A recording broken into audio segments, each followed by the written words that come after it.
नमस्कार, मैं डॉक्टर आनंद पांडे एक बार फिर आप लोग का ऑनलाइन चैनल पे स्वागत करता हूँ।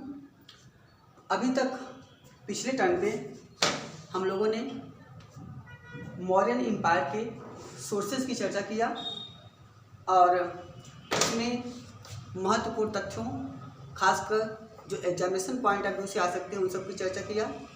अब आज हम लोग मौर्य वंश के प्रथम शासक चंद्रगुप्त मौर्य के बारे में चर्चा करेंगे। चंद्रगुप्त मौर्य के संदर्भ में अनेक कथानक प्राप्त होते हैं।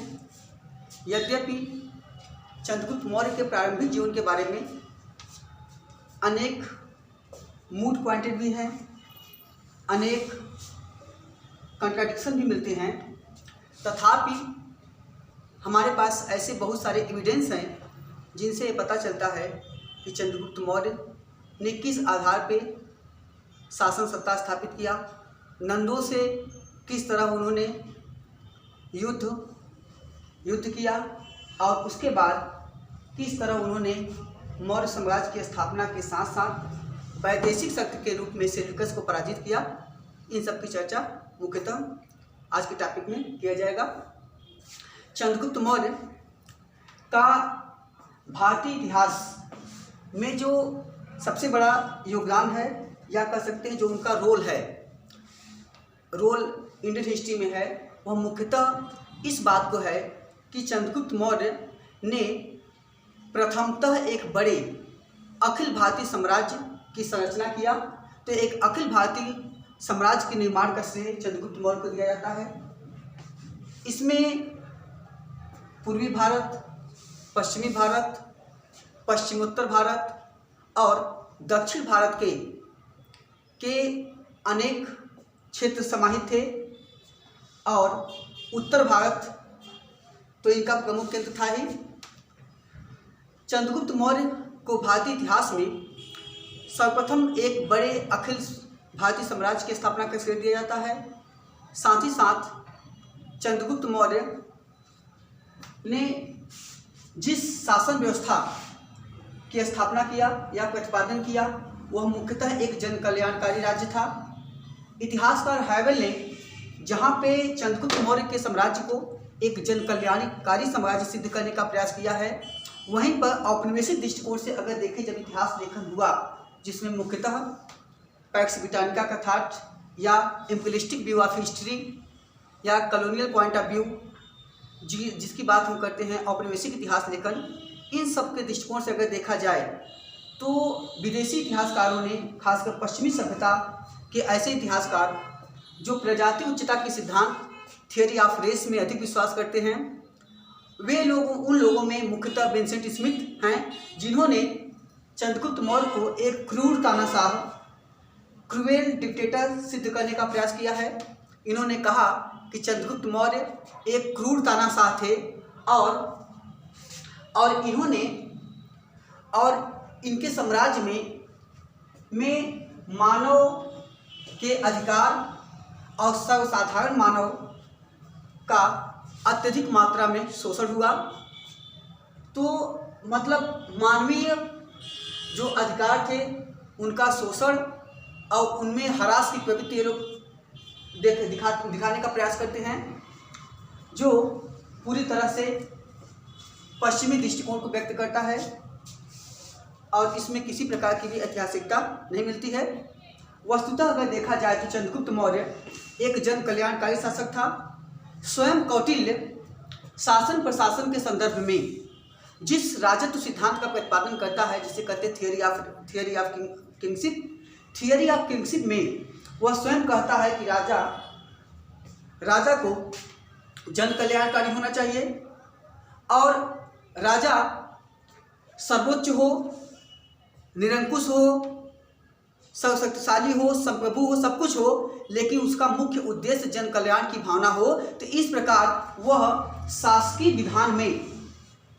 विधान में एक तरफ निरंकुशता या सर्वोच्चता, शासकीय सर्वोच्चता या राज्य की सर्वोच्चता की बात तो करता ही है, साथ ही साथ वह जन कल्याण की भावना को मुख्यतः स्थान देकर प्रबुद्ध निरंकुशतावादी शासन का समर्थन करता है। तो कौटिल्य प्रबुद्ध निरंकुशतावादी शासन के समर्थक हैं, जिसे कहते हैं इनलाइटेंड डेस्पोटिज्म। तो इनलाइटेंड डेस्पोटिज्म ऐसी विचारधारा है जो यह मानती है कि शासन प्रशासन के संचालन में आम जनता के हितों को सर्वोच्चता देनी चाहिए, आम जनता के हितों के अनुरूप कार्य करना चाहिए और इसमें शासक को किसी भी नीति का निर्धारण करते समय बहुसंख्यक जनमानस के हितों को सर्वोच्चता देते हुए कार्य करना चाहिए और राजा से यह अपेक्षा किया जाता है कि वह कोई भी नियम जब भी प्रतिपादित करे तो उसमें अपनी विवेकशीलता का, अपनी बौद्धिकता का, अपनी बौद्धगम्यता का आदि का परिचय देते हुए राज्य के और जनता के अनुकूल प्रशासन और नीतियों का संचालन करे। तो यह आपका है प्रबुद्ध निरंकुशतावादी दृष्टिकोण। तो इस प्रकार चंद्रगुप्त मौर्य की यह महत्वपूर्ण विशेषता है। अब आते हैं चंद्रगुप्त मौर्य के प्रारंभिक जीवन के संदर्भ में। मुख्यतः जैन साहित्य, बौद्ध साहित्य आदि से तो चर्चा होती है, साथ ही साथ इस संदर्भ में अभिलेखों से भी जानकारी प्राप्त होती है, जिनमें मुख्यतः रुद्रताम्र का जूनागढ़ अभिलेख है। चूँकि हम लोगों ने सोर्सेस को एक अलग टॉपिक के रूप में पहले ही देख लिया है, तो यहाँ हम लोग सोर्सेस की चर्चा नहीं करेंगे। चंद्रगुप्त मौर्य को अनेक उपाधियों से अलंकृत किया गया है। चंद्रगुप्त मौर्य को विदेशी इतिहासकारों ने, जिसमें मुख्यतः मेगास्थनीज के आधार पर इतिहास लिखने वाले स्ट्रैबो, एरियन, प्लूटार्क, जस्टिन आदि महत्वपूर्ण आते हैं, इनमें विदेशी इतिहासकारों ने चंद्रगुप्त मौर्य को कहीं सेंड्रोकोटस, कहीं सेंड्रोकोप्टस और कहीं एंड्रोकोटस लिखा है। इनमें स्ट्रैबो, एरियन और जस्टिन ने जहां चंद्रगुप्त मौर्य को सेंड्रोकोटस कहा है, वहीं नियार्कस ने इसे सेंड्रोकोप्टस कहा है, जबकि एपियानस और प्लूटार्क ने इसके लिए एंड्रोकोटस शब्द का प्रयोग किया है। इतिहासकार विलियम जोन्स कहते हैं कि जितने भी उपाधियां हैं इन सब को चंद्रगुप्त मौर्य के साथ समीकृत किया गया है या समीकृत करते हैं तो चंद्रगुप्त मौर्य को ही इन नामों से अभिहित किया गया है। भारतीय ऐतिहासिक ग्रंथों में, जिनमें मुख्यतः मुद्रा राक्षस आता है, मुद्रा राक्षस में चंद्रगुप्त मौर्य के लिए ब्रिसल, जिसे हम्बल ओरिजिन या निम्न कुली कहते हैं और जिसके लिए हम्बल ओरिजिन शब्द का प्रयोग किया है जस्टिन ने अपने ग्रंथ एपिटोम में, तो वहाँ पे उसे निम्न कुली कहा गया है। इसी के साथ साथ मुद्रा राक्षस में चंद्रगुप्त मौर्य को प्रियदर्शन कहा गया है। प्रियदर्शन या प्रियदर्शन की भी उपाधि दी गई है। यूनानी सत्ता से भारतीय जनमानस की रक्षा या अपने देश की रक्षा के कारण ही चंद्रगुप्त मौर्य को भारत का मुक्तिदाता, लिबरेटर ऑफ इंडिया और भारतीय स्वतंत्रता संग्राम का प्रथम नायक भी कहा जाता है। इस संदर्भ में एक अन्य महत्वपूर्ण तथ्य हो सकता है कि जहां चंद्रगुप्त मौर्य को भारत का मुक्तिदाता कहा गया है, वहीं आरसी मजूमदार ने हुणों से अपने देश की रक्षा के लिए स्कंदगुप्त को भारत का रक्षक कहा है। हुणों से रक्षा के लिए स्कंदगुप्त को भारत का रक्षक कहा है। तो ये दोनों मिलते जुलते उपाधियां हैं। चंद्रगुप्त मौर्य के प्रारंभिक जीवन के संदर्भ में जो साक्ष्य मिलता है उस पर प्लूटार्क से काफ़ी कुछ जानकारी प्राप्त होती है। प्लूटार्क ने चंद्रगुप्त मौर्य के प्रारंभिक जीवन के संदर्भ में कहा, वो कहता है कि चंद्रगुप्त मौर्य की जो प्रारंभिक मुलाकात विंध्याचल के जंगलों में कौटिल्य से हुई थी या चाणक्य से हुई थी, उस समय चाणक्य या कौटिल्य जब चंद्रगुप्त मौर्य से मिले तो चंद्रगुप्त मौर्य राजकीलम नामक खेल खेल रहा था। राजकीलम नामक खेल खेल रहा था। ये महत्वपूर्ण तथ्य है, राजकीलम, जिसमें वह राजा बना हुआ था और न्याय कर रहा था, जिसमें वह राजा बना था और न्याय कर रहा था, उसका उल्लेख मिलता है।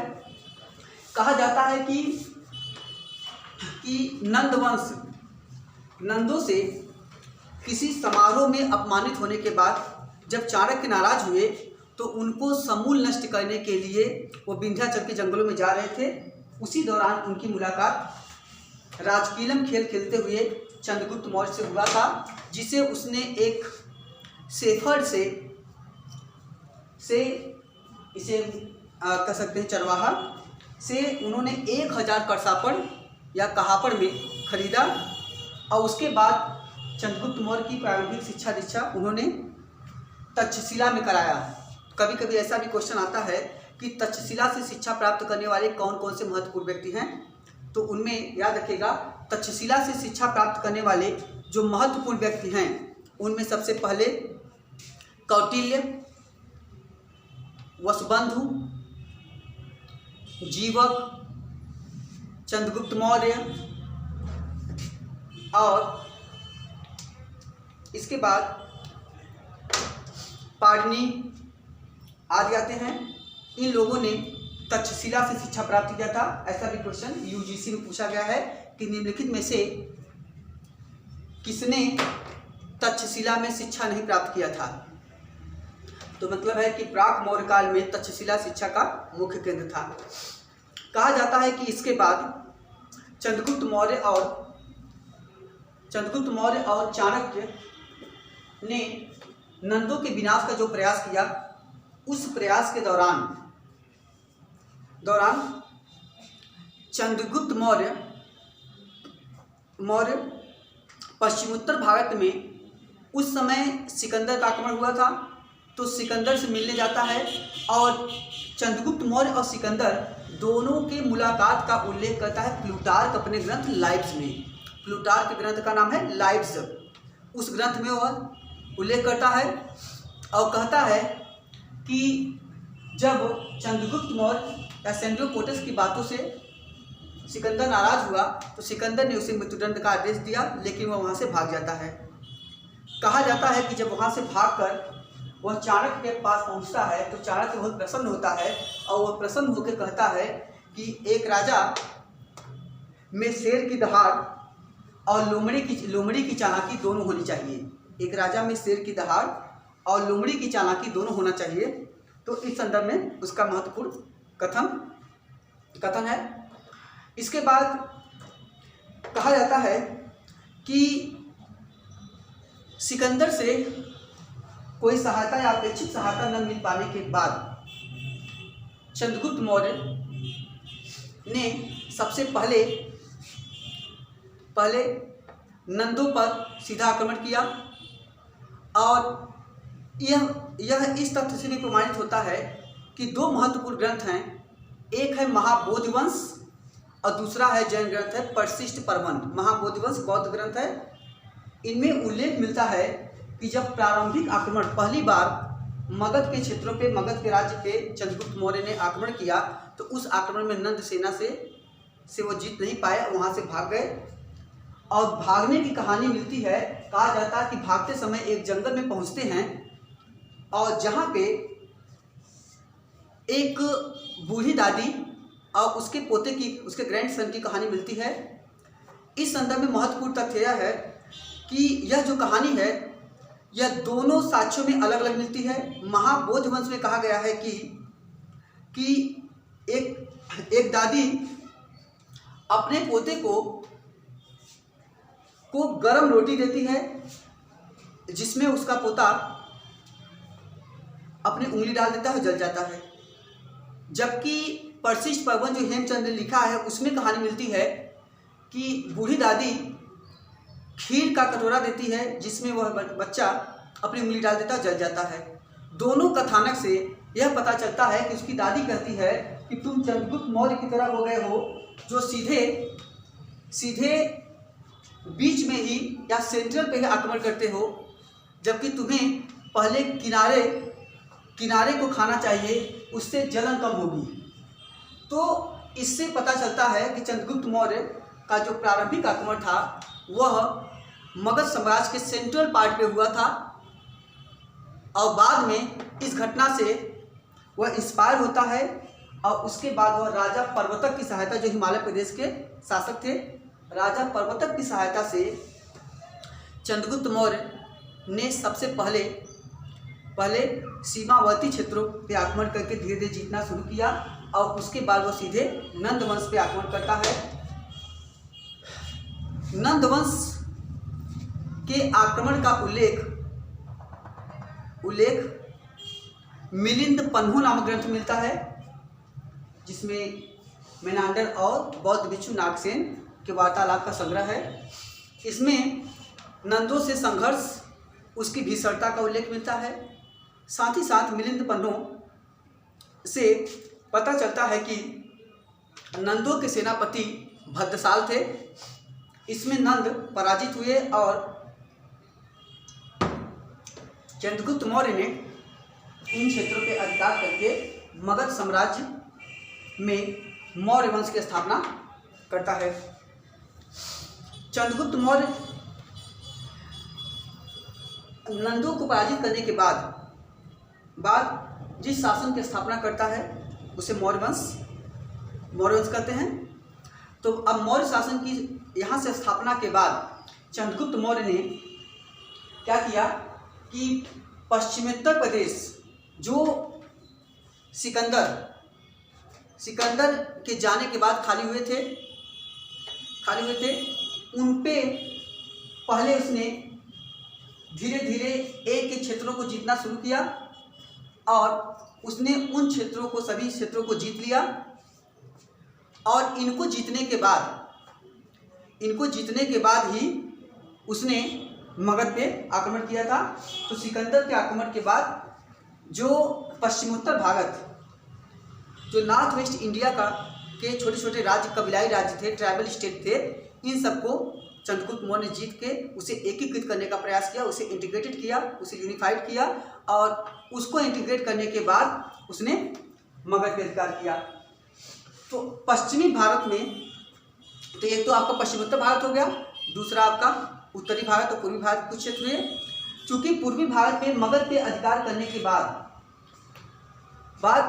नंदों ने चंद्रगुप्त मौर्य से पहले ही पूर्वी भारत के अनेक हिस्सों को जीत लिया था और एक बड़े साम्राज्य की स्थापना किया था, जिसका मुख्य केंद्र था आपका मगध और पाटलिपुत्र। तो इस प्रकार मगध पे विजय करने के साथ ही चंद्रगुप्त मौर्य को पूर्वी भारत का बड़ा भूखंड प्राप्त हो गया, और पश्चिमोत्तर क्षेत्रों को उसने ऑलरेडी जीत लिया था। तो एक बड़े साम्राज्य की स्थापना करता है। पश्चिमी भारत में जो वेस्टर्न प्रोविंस है, पश्चिमी भारत की बात किया जाए तो पश्चिमी भारत में चंद्रगुप्त मौर्य का अधिकार था कि नहीं था, इस पर विवाद है। लेकिन पश्चिमी भारत में कुछ ऐसे आख्यान, कथानक प्राप्त होते हैं जिनसे पता चलता है कि चंद्रगुप्त मौर्य का इन क्षेत्रों पर भी अधिकार हो गया था। जैसे एक तो प्रमुख जो सबसे बड़ा दृष्टांत है वह है अशोक के अभिलेख सोपारा से मिलते हैं। सोपारा में जो अशोक का अभिलेख मिला है, सोपारा आपका महाराष्ट्र में है। दूसरा महत्वपूर्ण तथ्य है वह है रुद्रदामन का अभिलेख मिलता है सौराष्ट्र प्रांत से। गुजरात गिरनार में है, गिरनार या जूनागढ़ अभिलेख। इस जूनागढ़ अभिलेख से पता चलता है कि इसमें चंद्रगुप्त मौर्य और अशोक दोनों के नामों का उल्लेख है, और यह भारतीय इतिहास का एकमात्र ऐसा अभिलेख है जिसमें अशोक और चंद्रगुप्त मौर्य दोनों के कथानक या दोनों के नाम एक साथ मिलते हैं। इस अभिलेख में चर्चा मिलती है कि सौराष्ट्र प्रांत में सुदर्शन झील था, जिसका निर्माण चंद्रगुप्त मौर्य के राष्ट्रिक, वहाँ के जो प्रादेशिक शासक थे पुष्यगुप्त वैश्य ने इसको बनवाया था, निर्माण कराया था। और बाद में अशोक के समय में उनके अधिकारी तुषास्म ने इसका पुनर्निर्माण कराया, इसका परिवर्धन कराया।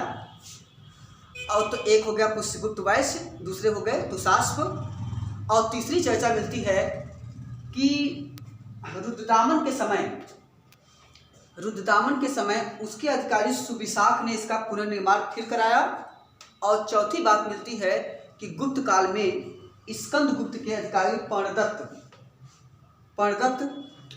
के माध्यम से इसका फिर से पुनर्निर्माण कराया गया। तो आपको ये चारों पहली बार मिलाने को आता है। इससे पता चलता है कि कौन कौन शासक सुदर्शन झील के निर्माण से संबंधित रहे हैं या से जुड़े थे।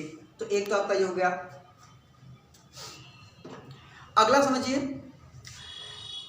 जूनागढ़ अभिलेख में ही विष्ट या बेगार प्रथा का प्राथमिक उल्लेख मिलता है। विष्ट या बेगार का तात्पर्य होता है कि कोई ऐसा कार्य जिसको कराने के बाद श्रमिकों को पारिश्रमिक न दिया जाए, उसे कहते हैं बेगार या पुष्टि।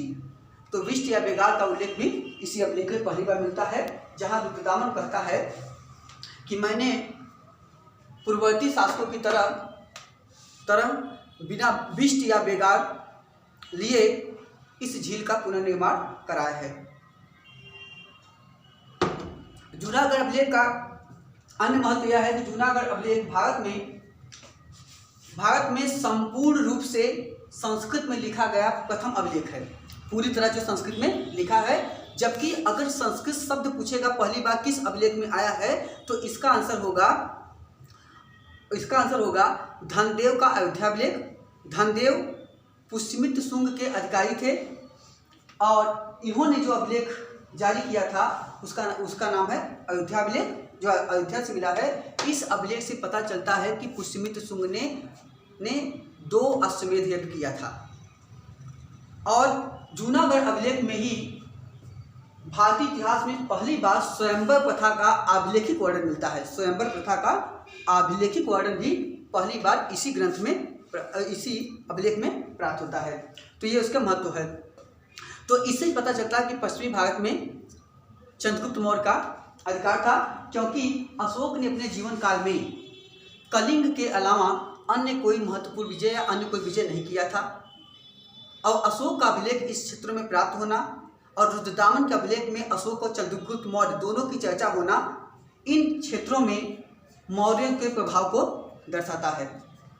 दूसरा, अब हम लोग आते हैं तो एक तरफ तो पश्चिमी भारत हुआ, दूसरी तरफ पश्चिमोत्तर भारत हुआ, तीसरी तरफ आपके उत्तर और पूर्वी भारत हुए।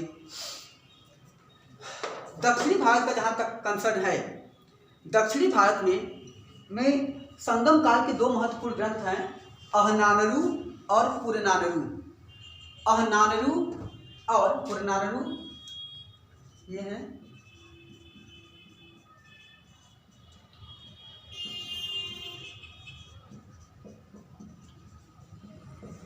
इन ग्रंथों में से पता चलता है, यहाँ पे कुछ मयूर पोषकों का उल्लेख मिलता है। और मयूर पोषकों को चूँकि मौर्यों का राजकीय चिन्ह भी माना जाता है मयूर को, तो मयूर पोषकों की चर्चा के आधार पे कुछ विद्वान मानते हैं कि इन प्रदेशों में भी चंद्रगुप्त मौर्य का अधिकार रहा होगा। दूसरी बात, अशोक के द्वितीय शिलालेख में जो 14 शिलालेख है, जिसमें 14 बातें हैं, उनमें से द्वितीय शिलालेख में द्वितीय बातें में वह जो सीमावर्ती क्षेत्रों की बात करता है, उसमें चेर, चोल, पांड्य और सती पुत्र की चर्चा करता है। तो ये जो क्षेत्र हैं यह तमिल राज्य हैं या संगमकालीन राज्य के प्रतीक हैं। तो इनसे भी पता चलता है संभवतः चंद्रगुप्त मौर्य का इन क्षेत्रों में अधिकार रहा होगा। इसी तरह अगर और देखा जाए तो चंद्रगुप्त मौर्य के जीवन का जो अंतिम घटना है, जिसमें वह समरवेल बोला जाता है, वह कर्नाटक में स्थित है। वह भी उसकी टेरिटरी या उसके क्षेत्र विस्तार या उसके साम्राज्य विस्तार का प्रतीक माना जा सकता है। अभी हम अंतिम काल पे आते हैं। इसके पहले एक और महत्वपूर्ण युद्ध देखते हैं चंद्रगुप्त मौर्य का, जो सेल्यूकस के साथ हुआ था। कहा जाता है कि सिकंदर की मृत्यु के बाद 323 बीसी में जब सिकंदर की मृत्यु होती है, सिकंदर की मृत्यु के बाद 2 महत्वपूर्ण संधि होती है, जिसमें 323 बीसी में पहली संधि होती है बेबीलोन की संधि। बेबीलोन की संधि में जब सिकंदर के साम्राज्य का बंटवारा हुआ तो उन क्षेत्रों में उनमें भारतीय प्रदेशों की भी चर्चा हुई, भारतीय प्रदेशों की भी चर्चा मिलती है। जबकि 321 ईसा पूर्व में जब दूसरी संधि होती है ट्रिपरैंडिस की संधि, तो पहली आपकी है बेबीलोन की संधि, दूसरी है ट्रिपरैंडिस की संधि। जब ट्रिपरैंडिस की संधि हुआ तो उस संधि में भारतीय प्रदेशों की चर्चा नहीं है। इससे यह पता चलता है कि इस समय तक यूनानी दास्ता से भारत पूरी तरह से मुक्त हो चुका था और 322 में ही चंद्रगुप्त मौर्य ने मौर्य साम्राज्य की स्थापना कर दिया था। तो दो संधि है, पहली है आपकी बेबीलोन की संधि और दूसरी है ट्रिपरैंडिस की संधि। इसमें सिकंदर के साम्राज्य का विभाजन करने के लिए संधियां हुई थी। इन संधियों के माध्यम से जो बैक्ट्रिया का क्षेत्र था मध्य एशिया में, बैक्ट्रिया और पार्थिया का जो क्षेत्र बेल्ट है, ये दोनों बेल्ट जो है सेल्यूकस को प्राप्त हुए थे। सेल्यूकस ने इन्हीं सबको आधार बनाकर उन भूखंडों को भी जीतने का प्रयास किया जो सिकंदर के समय में या सिकंदर के साम्राज्य के अंग थे। इसीलिए 305 ईसा पूर्व में 305 बीसी में सेल्यूकस ने भारत पे आक्रमण किया और ऐसे कथानक प्राप्त होते हैं जिसमें इस युद्ध के साक्ष्य प्राप्त होते हैं। इस युद्ध में एपियानस के अनुसार, एपियानस कहता है कि इस युद्ध में जब चंद्रगुप्त मौर्य की विजय होती है, उसके बाद जो संधि समझौता होता है, उस संधि समझौते के फलस्वरूप चंद्रगुप्त मौर्य ने सेल्यूकस को 500 हाथी दिए और बदले में सेल्यूकस के साम्राज्य के 4 महत्वपूर्ण क्षेत्र चंद्रगुप्त को प्राप्त हुए, जिनमें पहला है एरिया मतलब हेरात, दूसरा है अराकोसिया मतलब कंधार, तीसरा है जड्रसिया मकरान तट आपका सिंध और बलूचिस्तान का बेल्ट है, और चौथा है पैरोपेनिसिडाई मतलब काबुल का बेल्ट। इन क्षेत्रों पे सेल्यूकस ने अपना दावा छोड़ के चंद्रगुप्त मौर्य को दे दिया और इसी के साथ साथ सेल्यूकस ने अपनी पुत्री हेलेना या एथना का विवाह चंद्रगुप्त मौर्य से किया और यह विवाह भारतीय इतिहास में प्रथम अंतर्राष्ट्रीय विवाह माना जाता है। भारतीय इतिहास का प्रथम अंतर्राष्ट्रीय विवाह माना जाता है चंद्रगुप्त मौर्य और एथना या हेलेना का विवाह, जो सेल्यूकस की पुत्री थी। इसके बाद अब आते हैं हम लोग चंद्रगुप्त मौर्य ने इन सब प्रयासों से एक बड़े साम्राज्य की स्थापना किया। मैंने चर्चा भी किया था, प्लूटार्क अपने लाइव्स में कहता है कि सेंड्रोपोसस ने 6 लाख की सेना लेकर संपूर्ण भारत को रौट डाला। तो संपूर्ण भारत को रौट डालने के बाद वह चंद्रगुप्त मौर्य के माध्यम से कहता है, और जस्टिन अपने ग्रंथ एपिटोम में कहता है कि जो सेंड्रोकोटस या चंद्रगुप्त मौर्य की सेना थी, यह डाकुओं की सेना थी, अ बैंड ऑफ रॉबर्स। कौन कहता है? Justin. A band of robbers, a band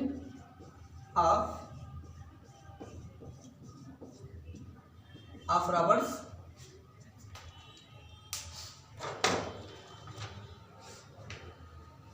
अब बैंड ऑफ रॉबर्स की चर्चा करता है। प्लूटार्क उसे एंड्रोकोटस कहता है, हमने पहले चर्चा किया था। तो अभी एंड्रोकोटस या सेंड्रोकोटस आए तो आपको कंफ्यूज नहीं होना है, ये समझिएगा सब चंद्रगुप्त मौर्य के ही नाम है।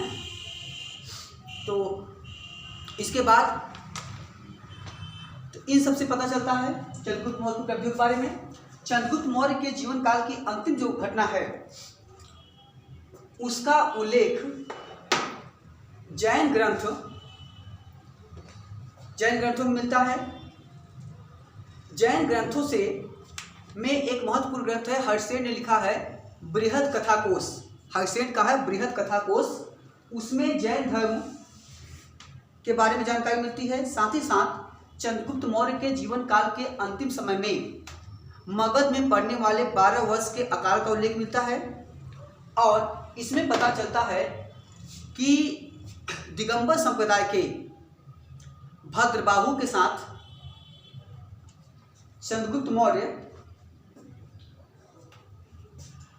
मौर्य अपने अंतिम समय में श्रवण बेलगोला, यह मैसूर में स्थित है, श्रवण बेलगोला में जाते हैं, जहां पर संलेखना क्रिया के माध्यम से वे अपने प्राण उत्सर्जन करते हैं। अब यहाँ फिर समझिएगा, श्रवण बेलगोला मैसूर में स्थित है और श्रवण बेलगोला दक्षिणी भारत में जैनों का मुख्य केंद्र है। जैनों के दो महत्वपूर्ण केंद्र हैं। उत्तरी भारत में आपके मैसूर, उत्तरी भारत में आपके मथुरा और दक्षिणी भारत में इसके मुख्य केंद्र हैं मैसूर, श्रवण बेलगोला। श्रवण बेलगोला दो पहाड़ियों के बीच में है। श्रवण बेलगोला दो पहाड़ियों के बीच स्थित है। इसका नाम है इंद्राबेत और चंद्राबेत। इसी इंद्राबेत और चंद्राबेत जो दो पहाड़ियां हैं, इसी पर चंद्रबस्ती है और यहीं पे एक अभिलेख मिला है। यहीं पे एक अभिलेख प्राप्त होता है। चंद्रबस्ती मंदिर है, इसी में एक अभिलेख प्राप्त होता है, जिस अभिलेख से चंद्रगुप्त मौर्य के बारे में जानकारी मिलती है। और इससे ये भी पता चलता है कि चंद्रगुप्त मौर्य के दीक्षा का नाम प्रभाचंद्र था। तो जैन धर्म में चंद्रगुप्त मौर्य के दीक्षा का नाम जो है प्रभाचंद्र है। दूसरी बात, यहाँ पे एक अन्य उल्लेखनीय तथ्य है कि जब महावीर स्वामी ने अपना गृहत्याग किया था, तो वह जिस पालकी के से गए थे उसका नाम था चंद्रप्रभा। तो यहाँ पे प्रभाचंद्र और चंद्रप्रभा में आपको कंफ्यूजन नहीं होना है।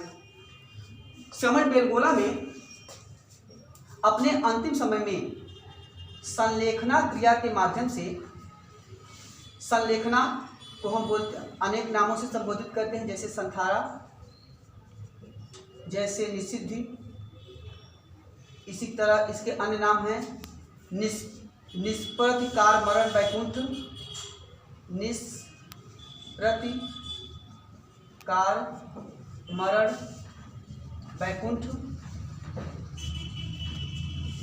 निष्प्रतिकार मरण वैकुंठ, ये आपके संलेखना के अन्य महत्वपूर्ण नाम हैं। संलेखना आत्मशक्ति के माध्यम से व्रत, तप, उपवास आदि के द्वारा अपने प्राणों के उत्सर्जन की प्रक्रिया है। तो इसमें यह सुसाइड से अलग है। यह आत्मशक्ति के माध्यम से आत्म बलिदान करने की प्रवृत्ति है। कहा जाता है कि यहाँ पर चंद्रगुप्त मौर्य ने जो संलेखना किया, यहीं पे श्रवण बेलगोला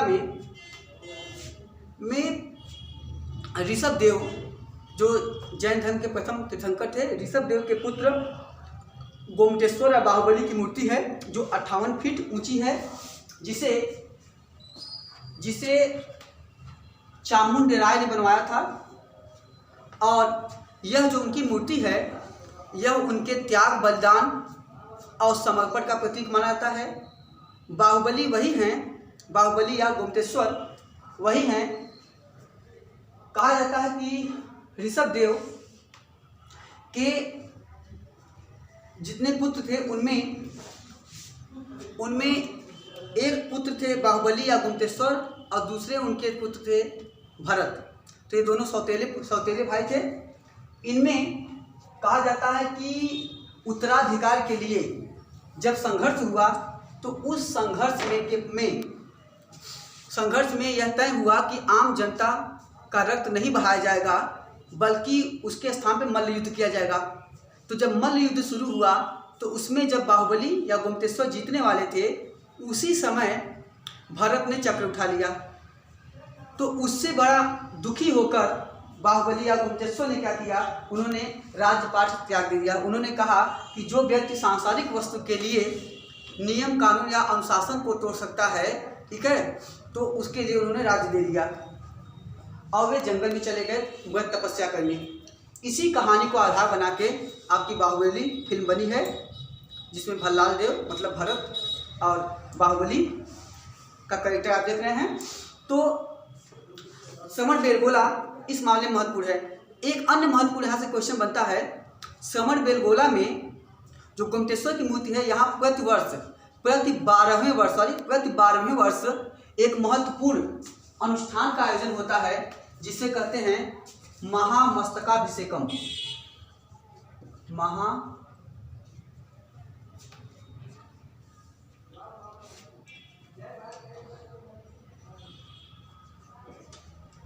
महामस्तकाभिषेकम यह